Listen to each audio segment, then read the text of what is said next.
Welcome back to Delta Waterfowl's The Voice of the Duck Hunter podcast. I'm your host, Joel Brice. In this episode, I'm joined by Lucas Cooke, CEO of Field and Game Australia, a hunter-led conservation group that, despite being halfway around the world, shares Delta Waterfowl's deep passion for making ducks and securing the future of duck hunting.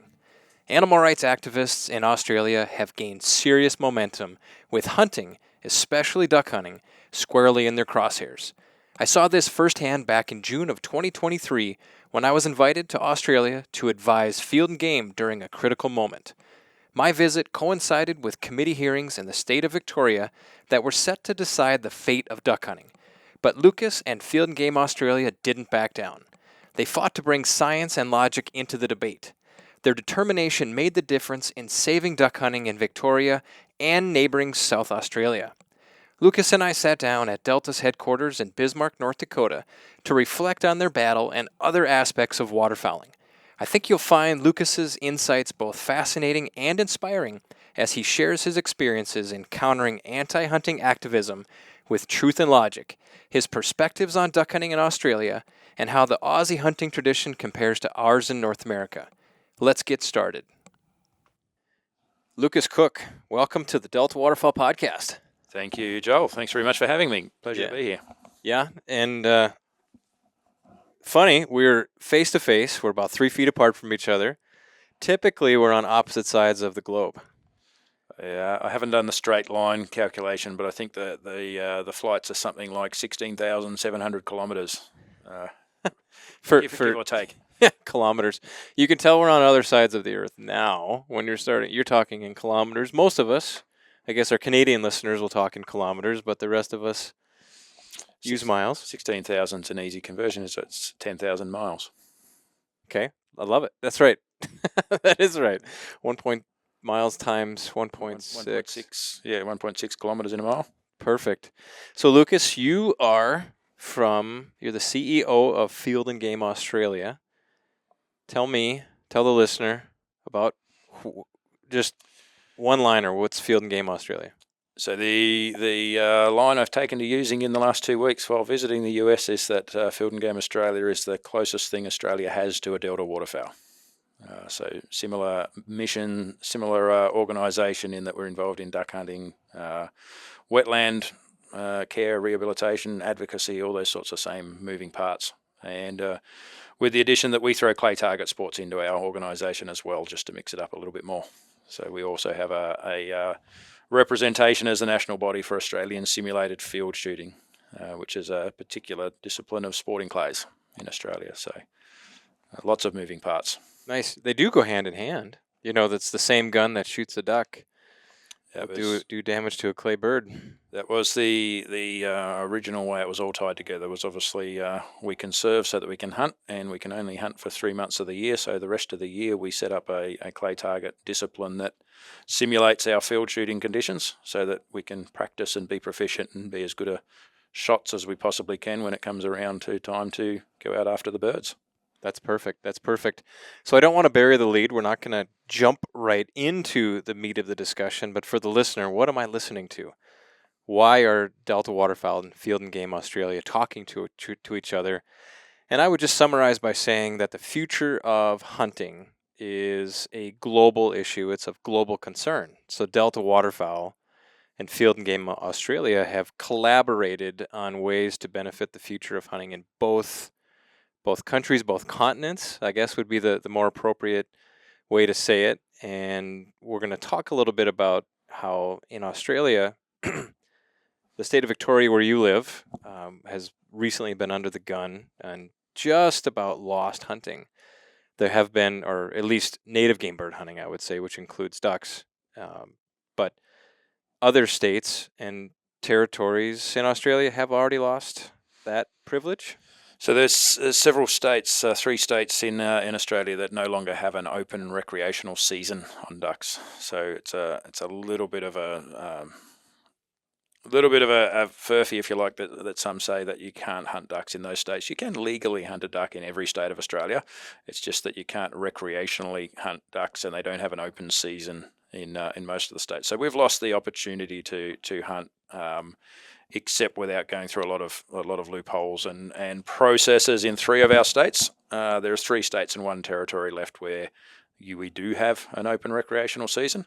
So it's kind of hanging in the balance that half don't have recreational native game bird hunting or duck hunting anymore, half do. But it is, that is the position in Australia right now. And we're certainly, in the last 12 to 18 months have faced the very real prospect of 2 more of those states that do have recreational duck hunting, held parliamentary inquiries to look into whether they should, whether they should ban native game bird hunting and duck hunting in those 2 states, which would have obviously led the 3rd one to fall as well, and we would have had no recreational game bird hunting anywhere in Australia. That would have been a very sad day. But turns out it was a bit joyous, although the fight is far from over.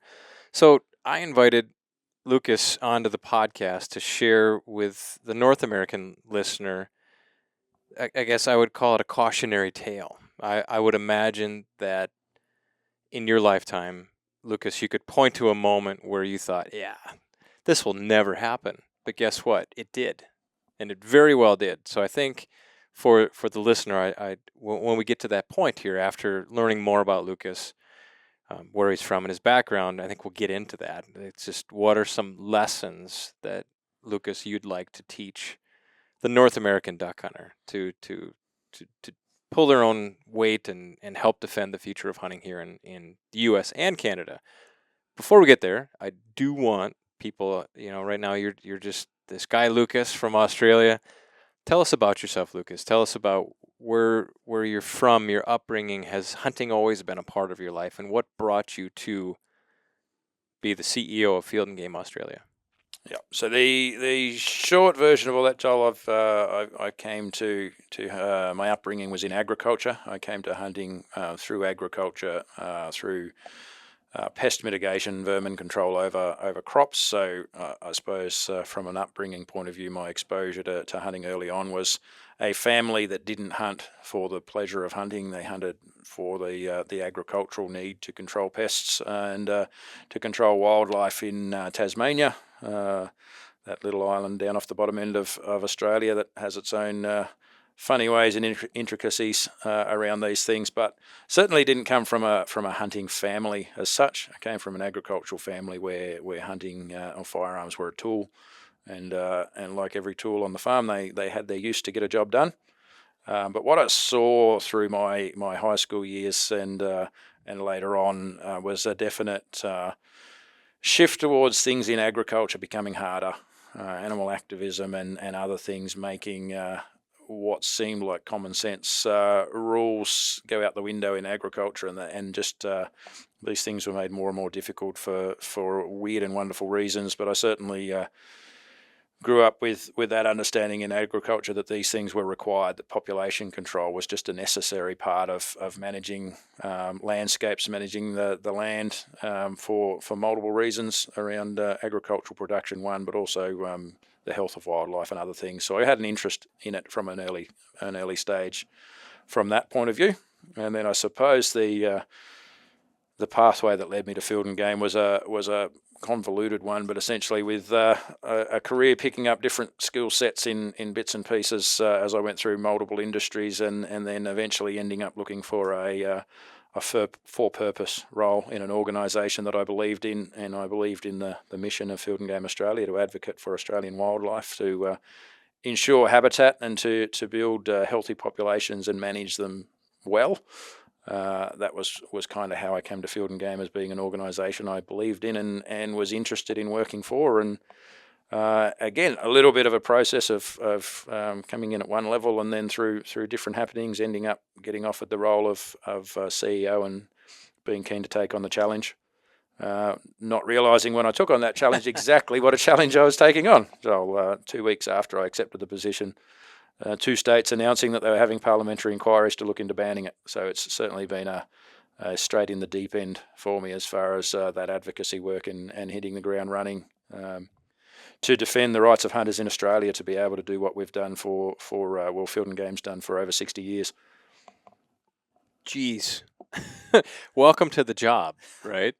The ink is not even dry. That's actually about when you and I became acquainted with each other. Not long after that, I think. And I'm looking at it from my viewpoint, in that a lot of the attacks on hunting from the activist community, the animal rights community, they were attacking um, the things they were attacking. You guys didn't have made in Australia answers for it. Wounding rates, unrecovered birds, some of the population modeling and harvest estimation and things like that. So you guys kind of went on a search, and correct me if I'm wrong. I'm not insulting the situation that you guys were in, but it is a cautionary tale. So you guys went on a search for results or data efforts that would possibly, answer some of the critics. Is that a good way of kind of describing some of that? That's an accurate description, Joel. So obviously, Field and Game and Delta were known to each other. We'd interacted with in circles around sustainability forums and the like. We certainly were we in Australia were aware of the work Delta were doing at a high level, and certainly when we faced the attack on game bird hunting in Australia, certainly our approach was, as it has been for a while, to take the approach of a scientific one, to try and base our arguments on sound reasoning and data. And certainly, what you're saying is right. We looked into the data we had at hand, and we went, well, there are some pretty big windows of data here that we don't actually have the answers for. And through going on a little bit of a search and thinking, well, where can we get reliable, accurate information that we can try and back these decisions with?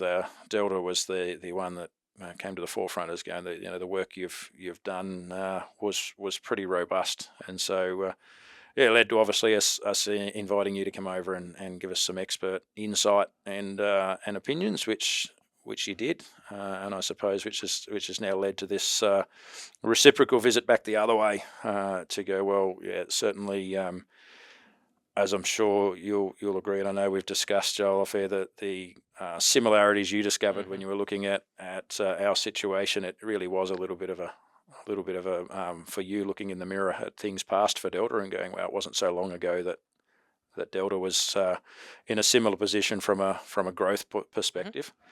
So, we were. It sort of seemed like it made a lot of sense to tie in, and we're really keen now going forward to even tie that data up even more and make sure that we continue to build on the work that Delta has done, and what we in Field and Game are planning to do, and make sure that we continue to take that approach of making sure all of our arguments and decisions are based very much soundly in science and in well-reasoned approaches to everything we do. Good explanation. I wanted to say that, when I was a kid, I don't know, I'm trying to think of the analogy. I want to say I had rose-colored glasses. I thought I grew up in a hunting family. Everybody hunted. My friends hunted. My classmates hunted. I went to college, and everybody, because I went to be a wildlife manager, they all hunted. I came to Delta Waterfowl at the age of 27, and I still thought that way. I still felt that way. I didn't know much about animal rights communities. I didn't really, because I surrounded myself with people who loved hunting. I didn't know any different. And when someone here said, there's people who hate hunting, the future of hunting is at risk, I just wanted to cry BS. It just was, and it makes sense given the life that I'd chosen and the people that I surrounded myself with. So I thought, okay, finally was able to see and experience a lot of the attacks. And I thought, okay, but hunting is going to be intact in North America absolutely for my lifetime, and I bet you for generations to come. That's someone else's problem. And I felt that way for a long time. And then getting to know you guys and the situation that you're in and the history, and it's a recent history, a lot of the struggles you're having to retain the right or privilege to hunt waterfowl. But then you open your eyes and you start paying attention, and there's Argentina had a closed waterfowl season. I've heard of some European countries struggling with the retention of waterfowl hunting, and you look at it and you say, holy cow. And now I look at all the countries of the world that have hunting, I look at it as a series of dominoes. And I am personally very concerned. I care about you guys and your ability to hunt. Yes. Park that aside. Don't want to touch that one. That is pure, and let's leave it that way.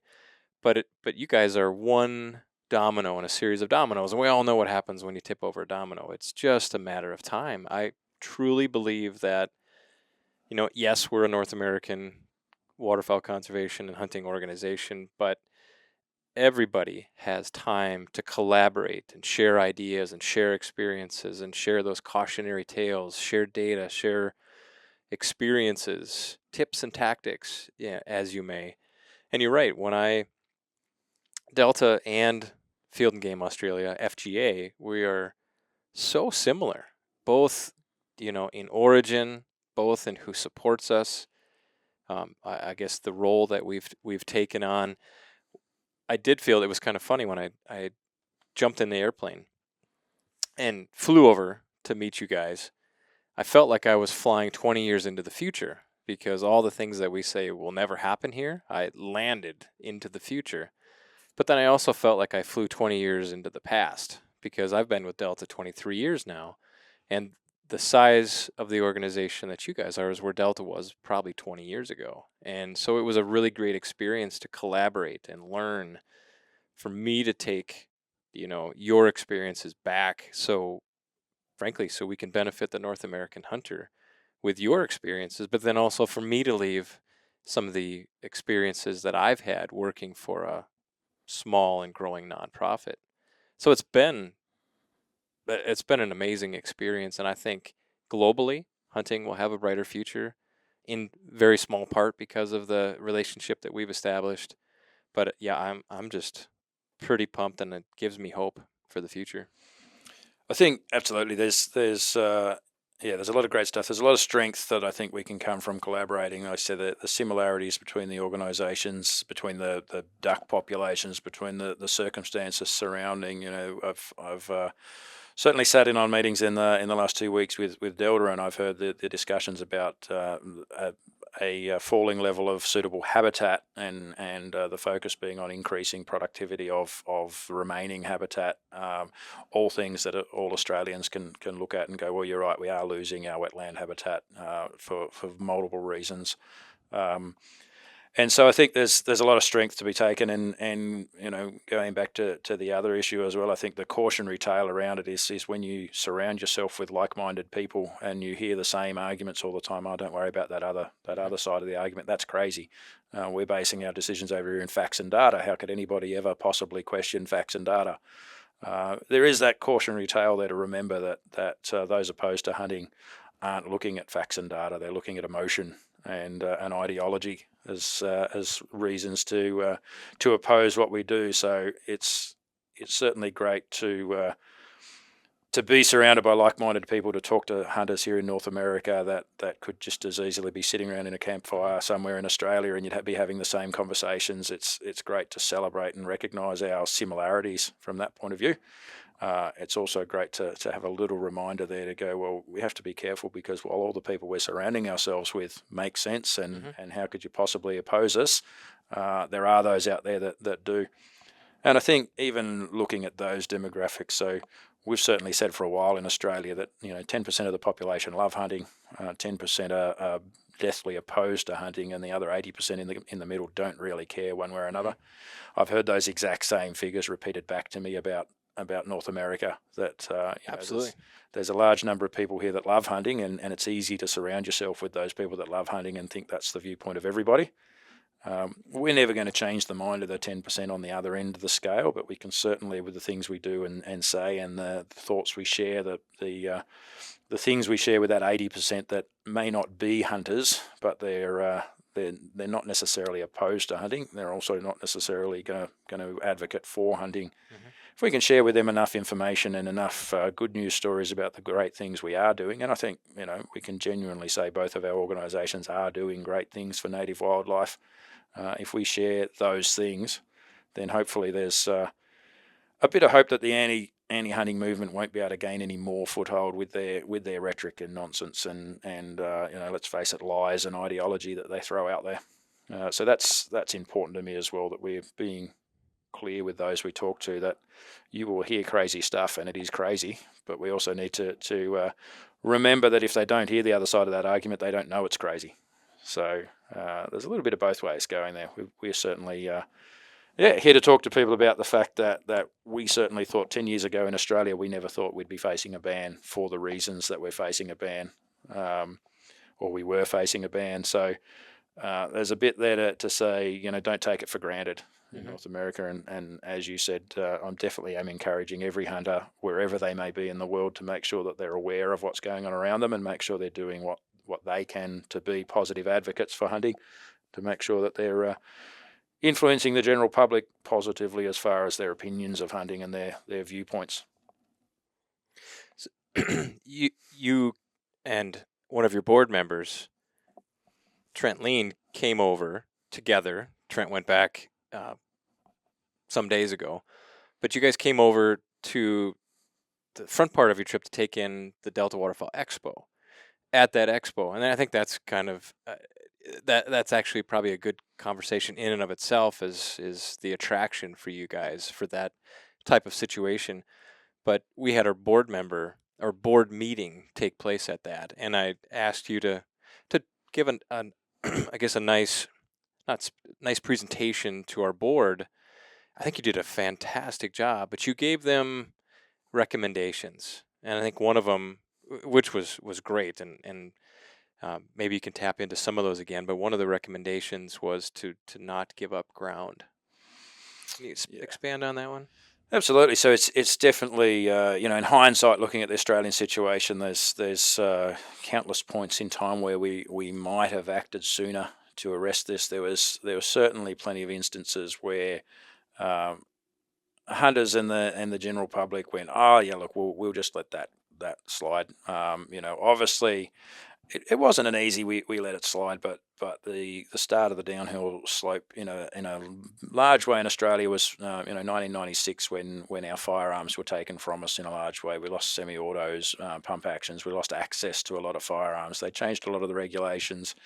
It was all done under the guise of public safety and those sorts of things. And it's not fair to say hunters took that laying down. Hunters and shooters and the public in Australia certainly did fight that back. But in hindsight, you look at that and go, it was a big turning point where there was a lot of focus on the firearms being taken away, but it almost slid under the radar of the general hunting population in Australia. That in the same year, New South Wales banned recreational duck hunting. Now, the recreational duck hunters in New South Wales, in the scheme of everything else that was going on, went, oh, that's, we can still hunt ducks as on mitigation on our rice crops. We don't really need a recreational season. We'll let that one slide while we try and fight to save firearms. But it was ground that was lost that will never be made back. The chances of us getting a recreational season back in New South Wales, there's a lot of work to do if we are ever going to do that. And it was a bit of that. That was the start. Then there's multiple other small things. Queensland lost its recreational hunting season in 2005, and again hunters went, well, there's not really very many recreational hunting opportunities in Queensland anyway, so it doesn't really matter. Western Australia lost its recreational season, and again, there's not really very many hunters there. What does it really matter? And then all of a sudden, come 2023, we're getting smacked with, well, 3 states have already banned recreational hunting. Why shouldn't we ban it in the other 3? So, you gave the ground possibly too easily because it wasn't seen as a big deal, and then all of a sudden it's getting thrown back in your face that, well, why wouldn't we ban it everywhere? Now we've banned it half the places.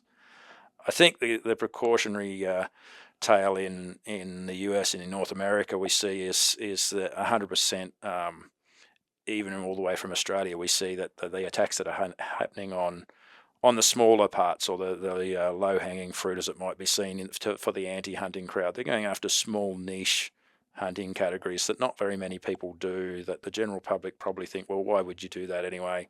The California cat ban is the one that jumps to mind easily to go, well, they've gone after that because they see that as an easy thing to ban. Mm-hmm. That won't be the last thing they ban. It'll just be another little bit being added to the snowball that rolls downhill. And certainly my tale is that we should jump on that early and hard, because the more of those little things you give away, thinking that somehow maybe if we give them this piece of ground, they might leave us alone, they won't. And so the sooner you start fighting back on that, the better, I think, from our point of view. That is tough, because what you didn't say is throw logic and reason out the door. But what you said is that was important. You go, there's not that many of them anyway. We'll just let that go. Not in hindsight. I mean, I see lots of examples of that in North America. Lots. Small things where you just go, okay, that's not worth the fight. Just let that go. But what's happening potentially is just letting the argument get that much closer to the things that you do care, the ground you don't want to give up. And so it's kind of one of those things. The best time to have worked on that was 10 years ago, but the next best time is today, right? So it is tough. I think California, that's a little bit outside of my comfort zone, but if I believe it right, fur trapping does not, I don't believe they sell trapping licenses in California, because I hardly sold any. So I believe that's a very similar argument. There's just not that many of them. Let's let it go. Yeah, that's the way they've gone about chipping away. I think they've looked at these small ones and gone, look, there's not very many people that do it. You might as well just let that go. But each of those little things certainly start to add up to significant numbers of things. And it was definitely the writing that became apparent on the wall in Australia that, hey, you know what? If we don't fight this tooth and nail and we don't save native game bird hunting, this is definitely the start to the next slippery slope. If we lose game bird hunting, then what else is going to follow? It'll almost certainly be all hunting, and then it'll be all shooting, then it'll be all firearms, then it'll be fishing, camping, four-wheel driving, motorbike riding. What other outdoor recreational activities are going to go just because of this small group of noisy ideologists that don't like these things?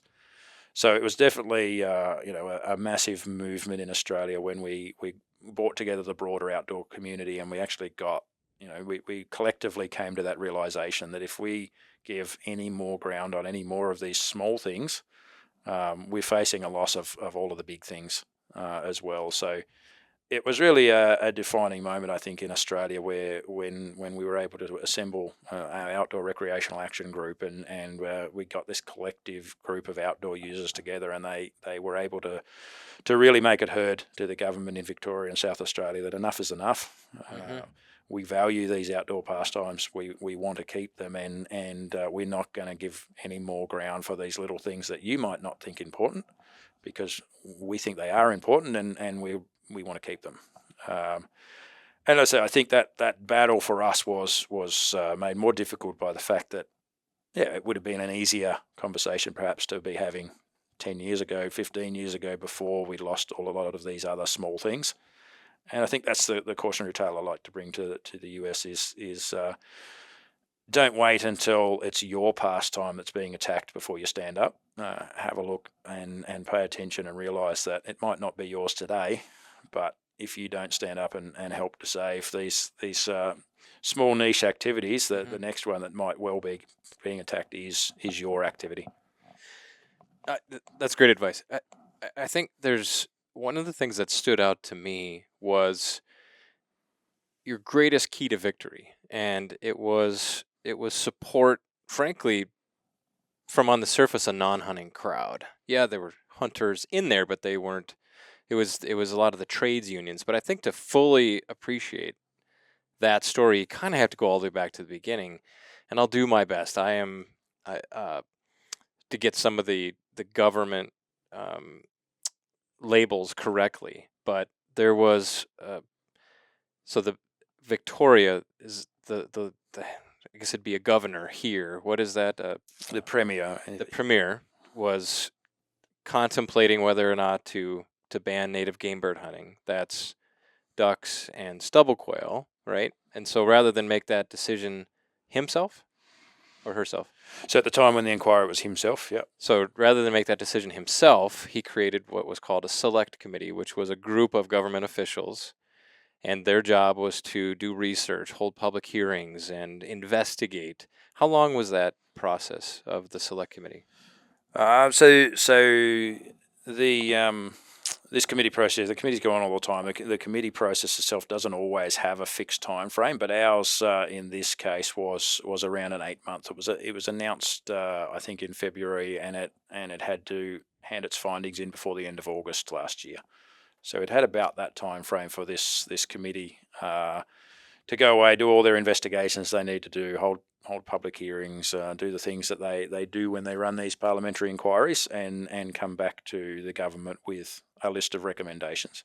Okay, I actually got to sit in the audience of one of those public hearings, and it was fascinating and scary, and all of every qualifier that I could think of. It was a full spectrum of feelings and thoughts and emotions.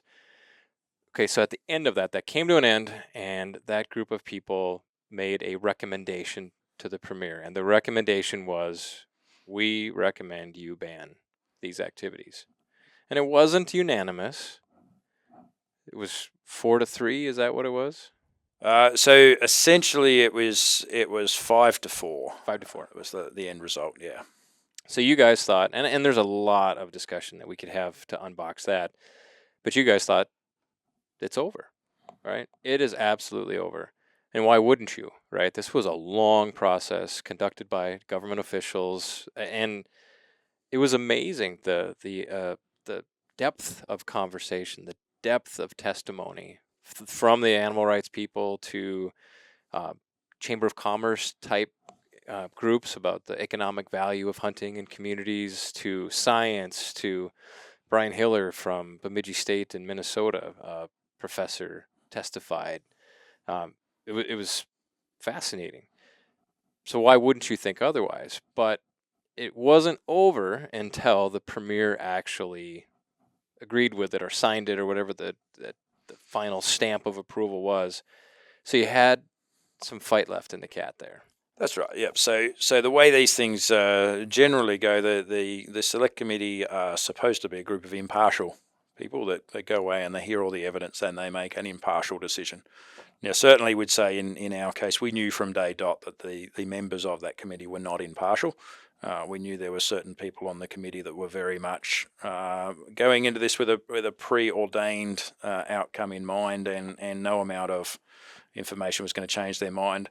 What we thought throughout that parliamentary process was that Field and Game and the other hunting groups and advocates put together a much better reasoned, more scientifically sound argument for hunting continuing than the other side put up a largely nonsensical ideological argument that really didn't have any facts in any real basis. So we finished that inquiry process with a reasonable amount of confidence that any objective person sitting in that room should come to a decision that would agree with us that hunting should continue.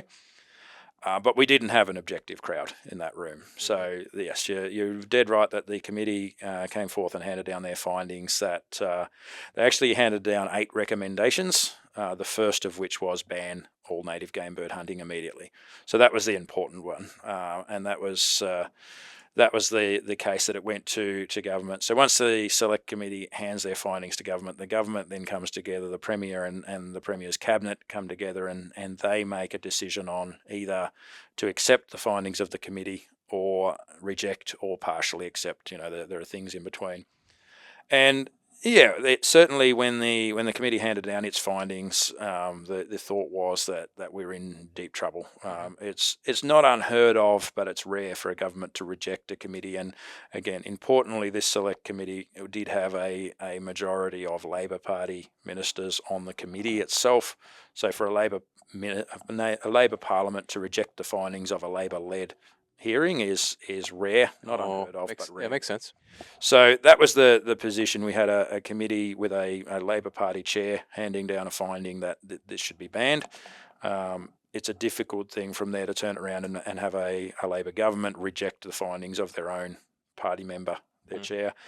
Luckily for us, as we said, we'd put forward a very reasoned, responsible, logical argument, and there were enough people within the government that saw through the findings of the committee and said, well, actually, we do believe it's sustainable and it should continue. We managed to with a whole heap of moving parts and help from a whole heap of different parties as well getting involved. We managed to talk to enough members that the Labor government rejected the first finding. They accepted every other finding of the committee as far as increased training and increased legislation and a whole bunch of other raft of recommendations. But most importantly, we did get them to say, well, actually they disagree with the committee and they think game bird hunting is sustainable and it should continue.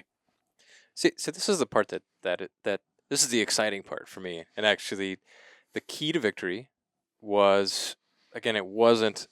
I want to say it wasn't hunters. It wasn't. But it wasn't a hunting group. It was the trades union, right? Of particularly the electrical trade union. That's right. It was very much the outdoor recreation advocacy group, which was a broad-based multi-user group with all sorts of representations and primarily led by the electricians trade union, the ETU, and they very much came forward with the similar findings to what we're saying. They looked and went, well, actually, our members represent a group of people that are exceptionally keen outdoor recreation members. They might not all hunt, they might not all fish, they might not all four-wheel drive, they might not all ride motorbikes, but they all do one of those things or some other form of outdoor recreation. And I hope the Secretary of the ETU Victoria's listening into this, and Troy, sorry for murdering what I'm about to say. Troy Gray certainly says this more eloquently than me, but he looks at that group of tradespeople, of blue-collar workers in Victoria. He says their average member is a 35-year-old male. He works 6 days a week. He works long hours. He works hard.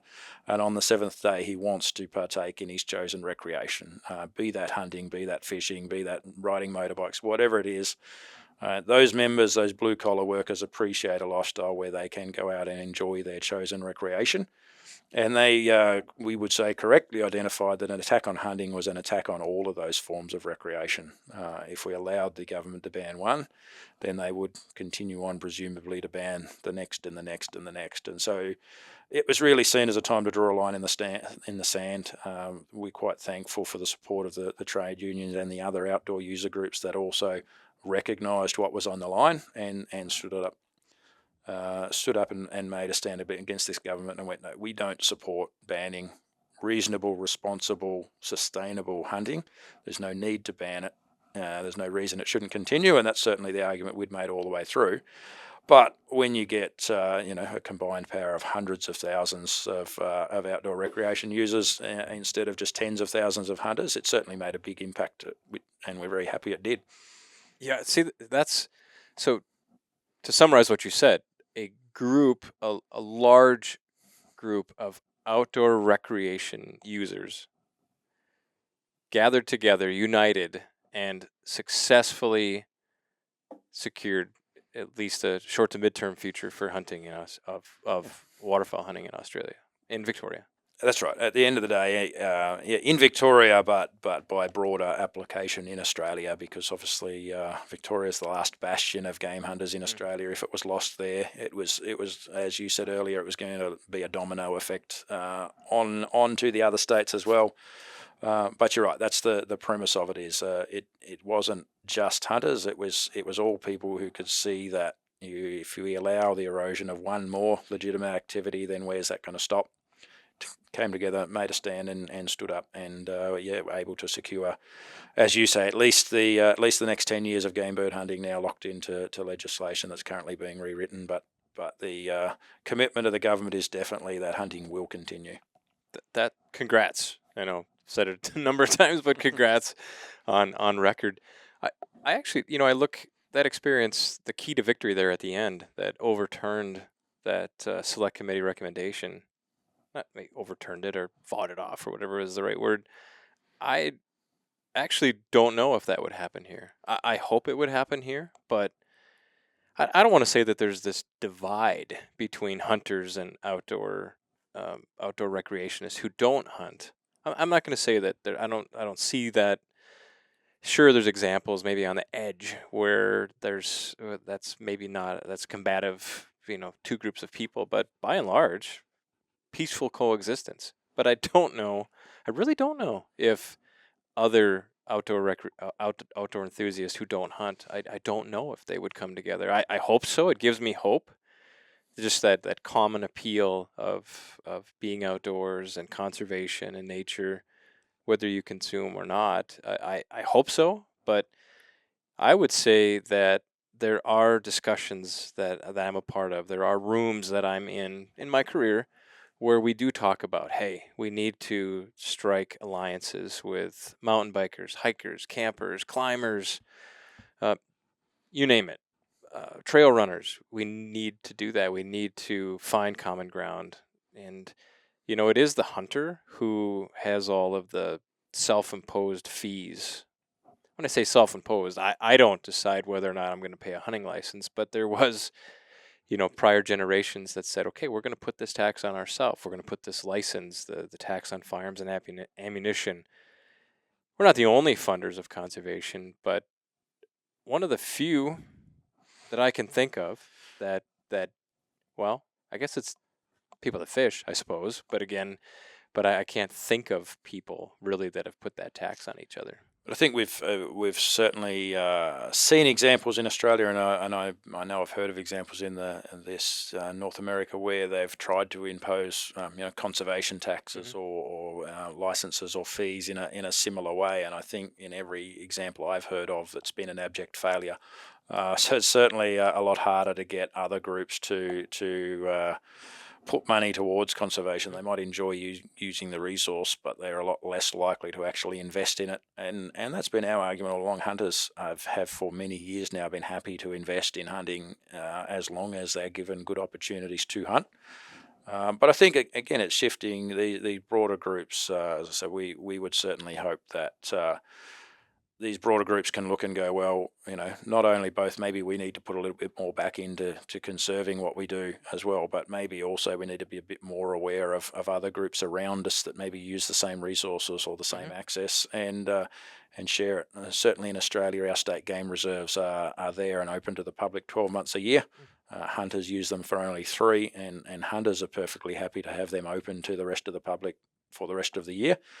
What we need to make sure is that whatever it might be, mountain bikers, prospectors, you name it, whoever else might be using that, remembers and appreciates that fact as well. So that when it comes to the 3 months of the year that we want to hunt on it, they're aware that, well, this is a shared resource and a shared place, and it's in everybody's interest that we do share it. And not only do they not mind sharing it with hunters, that they actually encourage or receive that in the way it should be. The more people using it and enjoying a resource, the more likely it is to be maintained and hang around. Yeah, I would prefer that all outdoor users embrace each other. Accepting is I would settle for that. I would settle for tolerance. So let's just tolerate each other, right? Let's just peacefully coexist. I sent you a few months ago. I told you about. I said go to YouTube, type in Colorado Hug a Hunter. I remember that one. It's somebody, I think it's a hunter buying a license or something at let's go Bass Pro Cabela's or something like that, whatever it was, and $1, I think a bill, a paper bill of money blew away, so to speak, and it floated through the sky, and then it floated by some hikers on a trail, and it kept floating by all these people who are not hunters but are out there and enjoying nature, something that was either conserved or protected or restored by hunter-generated dollars. And at the very end, I do think it is some hikers. They go up and there's a hunter, and they go up and hug them, And I thought, man, that very short. So go type in Colorado Hug a Hunter, and I did it after I sent it to you. But I think that's one of the coolest commercials that I've seen, and I think it was Colorado. That's a great illustration of making that message that it's all too easy for people to be out walking through one of our beautiful state game reserves and thinking, wow, this is a gorgeous area. We wish we could enjoy this all year round, and they maybe forget that the only reason that reserve exists in the first place was hunter dollars being put aside to purchase that land to lock up and secure habitat for the animals that we wanted to hunt into the future. And you and I have I know spoken in the last few days several times about the difference of hunters and their management approach of managing for abundance rather than just managing to make sure it exists there. So if you're out on a state game reserve riding your mountain bike and you see hundreds of ducks enjoying a state game reserve outside of the recreational season, all we'd really ask is that you give us a little nod of appreciation for the fact that they wouldn't be there and they wouldn't exist if it wasn't for hunters securing that resource and making sure that it's there for everybody to enjoy. I got to tour one of the properties that Field and Game, or the Wetland Environmental Trust, is that right? Which the Heart Morass. Yep. That's a Wetland Environmental Trust property. Yeah.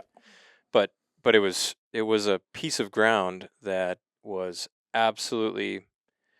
I'm not bashing agriculture. I'm not bashing ranching, but this was a sensitive piece of ground that perhaps should never have been put into agricultural use. Very vulnerable to overuse, and it was bought by you guys, let's say, and restored, and it was just beautiful. I don't know how long it is, but it felt like it was many kilometers long, and it was just beautiful. The trees, the vegetation, the wetlands were just beautiful. But I'm going to ask you from there was a series of photos, and they were comparison photos. There was a Wetland Environmental Trust photo. Is it Wetlands? Wetland Environmental, yep. Wetland Environmental Trust. So it was pre and post. And pre was no water, no vegetation as far as you could see. And then the post was purchased and restored and managed by Wet. It was amazing. I could not believe that those were the same. It looked like dust bowls of the 1930s, piles of bison skulls from North America. It was just so sad and so beautiful. And that's hunters, right? That's a classic example, and it's certainly we sometimes say at Field and Game that that's the jewel in the crown of Victorian hunters, but it is the crown, because it's not just a jewel, it's an amazing piece of property. So to your point, that property was heavily degraded from agriculture, yes, but also just from degradation through lack of management. So it wasn't just the agricultural practices, it was things like saltwater ingress and other things that were happening on that property. It wasn't necessarily caused by agriculture, but it certainly there wasn't anybody else actively trying to work on that property or fix those other things that were happening environmentally either. So yes, definitely in 2007 that the Heart Morass was a desert. It was heavily denuded of vegetation. It was big salt problems, acid sulfate soil problems. It was pretty hard to get anything to grow on that property.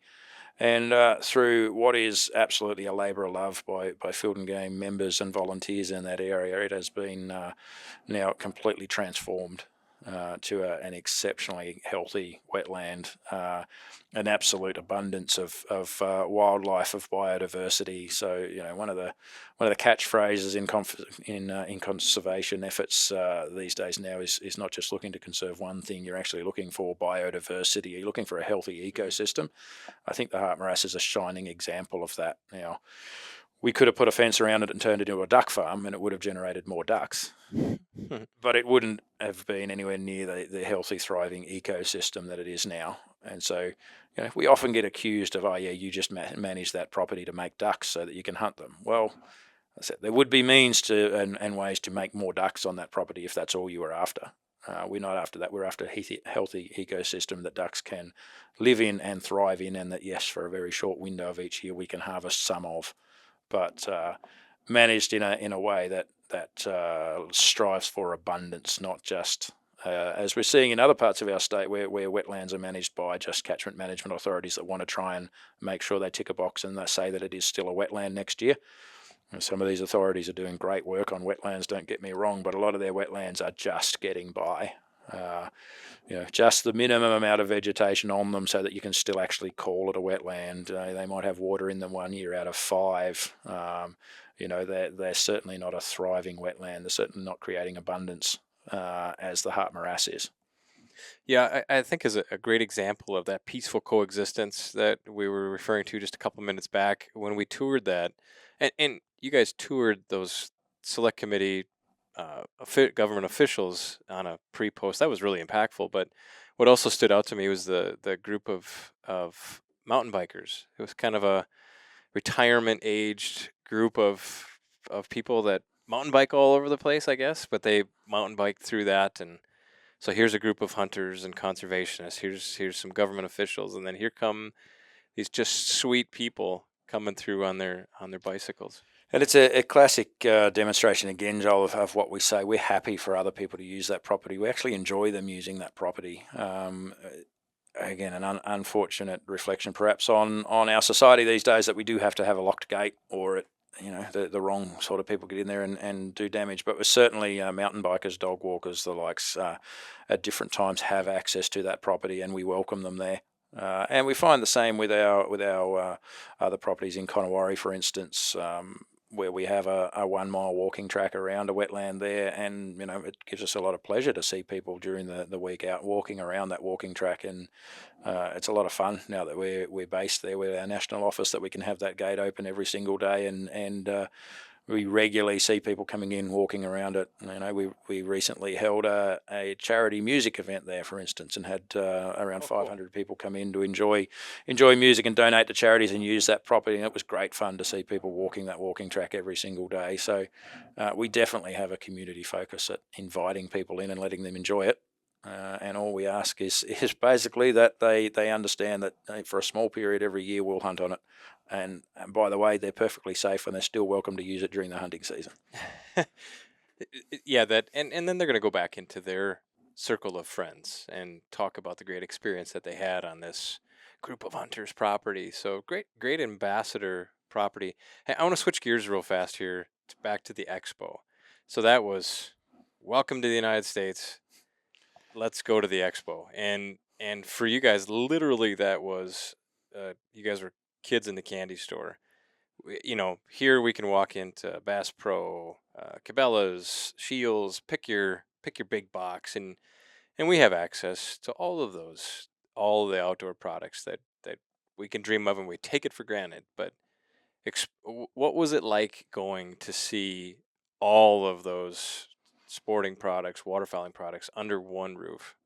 Yeah, you're dead right. It was kids in a candy shop. So walking into an expo, and again, I might get this wrong, but 500 exhibitors or thereabouts, like that, yeah. In a exhibition like that, it was kids in a candy shop to see the array of products. So we had obviously had a lot of fun, Trent and I there, but also it was great, the volume of industry people there, of people that move in the same circles, that we could talk to, that we could update, that we could bring up to speed with, hey, what is going on in Australia anyway? And we were able to spin them up to speed. We're pretty hopeful that as a result of some of the conversations, we're going to see a bit of a flood of product into Australia now that manufacturers understand that native game bird hunting does have a future in Australia, that we certainly are planning to be down there hunting for some time yet, that we're hoping some of these industry people will invest a little bit in getting some of these amazing products into the market in Australia. We definitely want to make sure not only our existing hunters down there, that I know some of which have been holding out to replace gear, that they can get good gear, and also that new hunters, when they come into the pastime, can also access the best of the best equipment at prices that don't break the bank too badly. Well, there's little, I don't want to be too dismissive, but there's little to no manufacturing of waterfowl hunting gear in Australia. Most everything is imported, right? It's what is made there. There's very niche. There's some amazing craftsmen left, but it's things like very niche callers and the like that are still being made in Australia. Yeah, in the bulk part, if you want things like waders and motion decoys and the like, you need to go overseas. It's imported. Yeah. Well, you bought a pair of waders. Absolutely. You're going to take them halfway around the world to get them home and use them. So, and then Winchester used to have a factory in Australia. That's no more. But so basically, you have a limited selection of products, and then because they have to be shipped in and probably fairly small quantities. They're quite expensive, right? That's right. Limited range, limited access to things, and long lead times with shipping the way it is now. If you're waiting things to come in sea freight and the like now, we definitely face some long wait times for things. So again, it's a great time of year now for us to be here talking to manufacturers about let's get your products on their way to Australia so that they're there sort of by the end of the year, ready for the season early in 2025. That was one of the big pushes for us to try and get people thinking about that Australian market and how to get things down there. And we met and talked. It was great to meet and talk to a lot of the big manufacturers at your expo, but also a lot of the small niche manufacturers who are actually pretty excited by the idea that they can still be selling product in what is your off season here. By adapting to selling product to hunters in Australia in March, April, May, those sorts of things, they can still be moving product in their quiet time. So there's the excitement went both ways a little bit, I think, is what I'm getting at there. There were a lot of manufacturers that were genuinely excited by the idea of let's get some stuff happening and see what we can do in Australia. Well, shout out to Trent Lane. Both you and Trent were quite a hit. I think by the end of the expo, everybody knew who you guys were, and there was a lot of people. I think the number I heard was 23,000 people.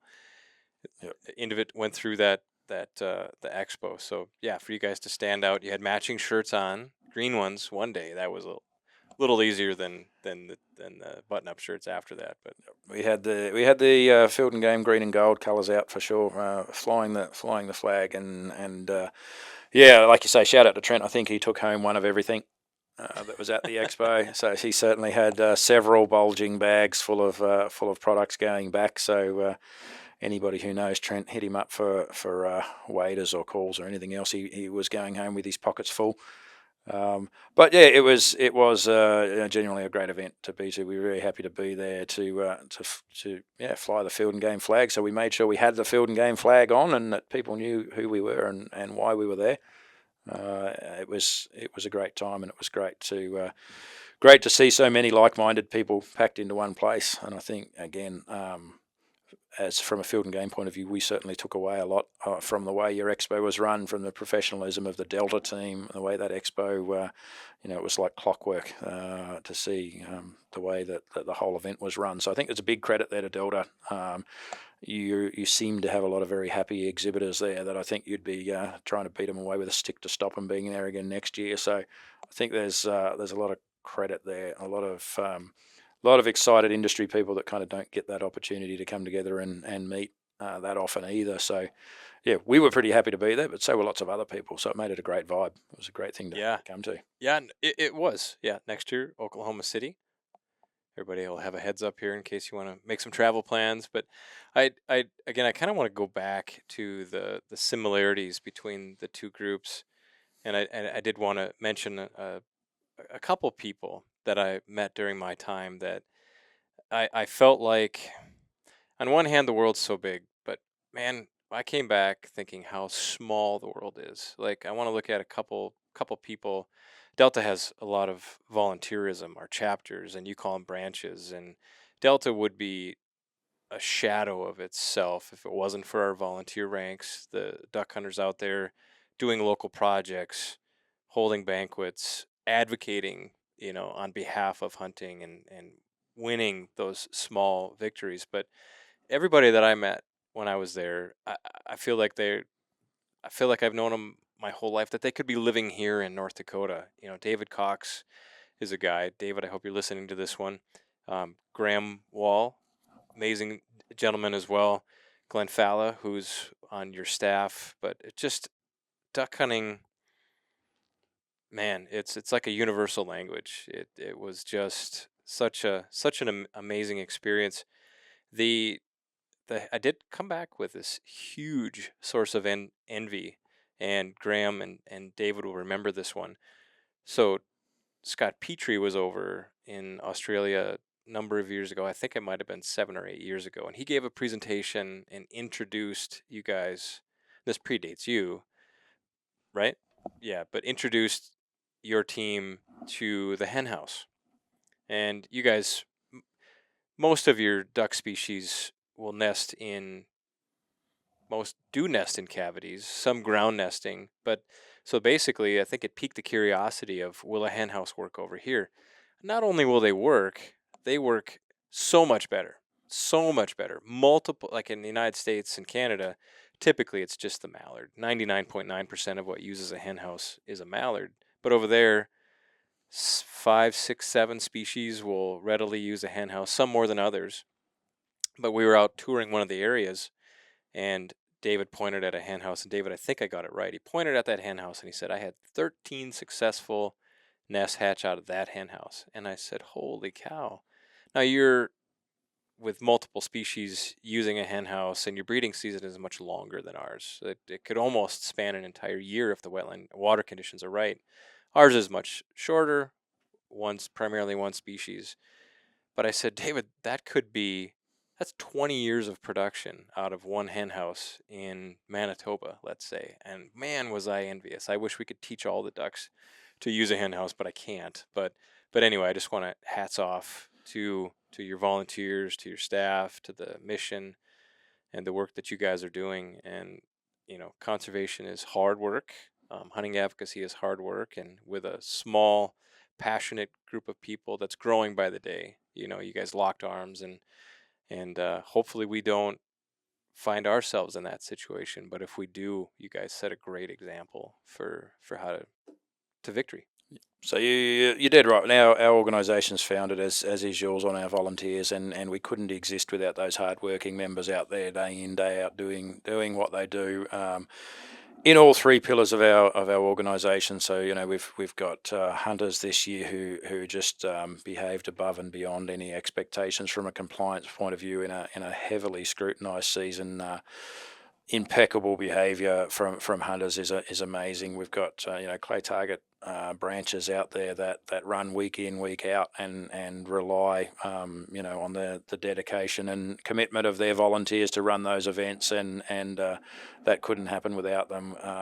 And yeah, of course, as you've mentioned, the guys involved in our conservation work, the hen houses we are particularly proud of, as you said yourself, the production figures we're seeing out of those is amazing. It's not a criticism in any way of Field and Game in the past, but one thing we have struggled to do is actually record how well some of these things do. We've always been stoked and gone, oh, that's great, that's working, let's keep doing it. But one of the things we're following Delta's lead in is actually making sure now, with your assistance, that we're using the app to track that production figures and those hen house success rates. We've still got the unanswered question of are our hen houses working so well because our ducks are really just that starved for nesting habitat? Or is it really a preference, or is it a necessity? Mm-hmm. So again, this week I've learned a lot of great stuff from you again around hen house density and things, and we're going to go back and challenge some of your data. We think there's a pretty good chance we might be able to pack our hen houses in a little bit more tightly than you do on your wetlands and still get great use figures, because we think probably our ducks just need that safe nesting habitat. And we'll do some more work on predator control and those sorts of things that you guys are, again, ahead of us on. But you did right, and I echo what you're saying. We're exceptionally thankful for the commitment of our volunteers and the work that they do at those branch levels. We're excited at an office level to continue to learn and grow and help those volunteers do good work. But yeah, no bones about it. It's definitely those volunteers that we're going to rely on to do the bulk of that work. So it's exciting times for all of our branches, not just from a hunting point of view, but upwards and onwards for the others as well. Yep. Well, I appreciate it. I really appreciate the conversation. We skipped over so many things. I can see rabbit holes everywhere, and I think we successfully stepped over most of them. But yeah, I guess at the end of the day, it's one of those situations where I just want, for me, I want the listener to, maybe the takeaway from this is that the future of hunting is at a global scale. It just is, and I tell this story when I was leaving North America, on the TV, the talk was everybody trying to get Taylor Swift concert tickets, and they couldn't, right? It was even on the morning shows and interviews with people. I land in Melbourne, and somebody's going to laugh at me probably the way I said that. It's pretty close. Pretty close. But on the TV monitor in the airport, walk off the airplane, the exact same conversation. Taylor Swift. Can't get my tickets. This is in Australia for her concert there, and I thought, wow, this is just amazing. And then just a series of experiences after that just made me think how small, and we are not so protected. We are not so safe. We are if we lock arms. So a lot of lessons to learn. I hope everyone takes away that. Yep, you're dead right. You've hit it there. Hunting is on a global scale. We have a temptation to think we live in a cocoon and we're the only ones affected by the little bit that's going on in our own backyard, but it is global. We do need to be aware of what's going on around us, and more than that, if there's the opportunity to stick up for somebody else whose activity we might not partake in, but we can help assist it, promote it, defend it. I think we need to be very aware at all those levels, and it's great to be here and be sharing these conversations with Delta, and I hope the listeners on both sides of the Atlantic will take that away with them, that go that we are a global community, so we need to act as a community and make sure we're supporting each other, even if the particular topic isn't the one that most closely affects us. It's a big issue and we need to stick together. Well, good deal. Well, I'm happy for you that you get to see your wife and kids here in a couple days. But having done it myself, you're getting on the airplane tomorrow at 6:45 a.m. here in North Dakota. It's funny. That's Friday. You're not going to get home until Sunday. You'll actually probably skip an entire day, the way the 15-hour time difference and the plane travel, but I did a rough and dirty calculation. I've got 24 hours combined in the air on several different flights and about 10 hours sitting in airports. So I'll lose 36 hours and arrive 2 days after I left, and it'll be all kinds of fun. Very good. Well, we'll be sad to see you go, but we'll stay the course, keep the fight going, and stay in communication. Thank you very much. And on behalf of myself and Field and Game Australia, thanks to everybody from Delta that I haven't thanked yet for the time while I've been over here, and we'll look forward to more collaborations in the future. Right on. All right. Thanks for the chat.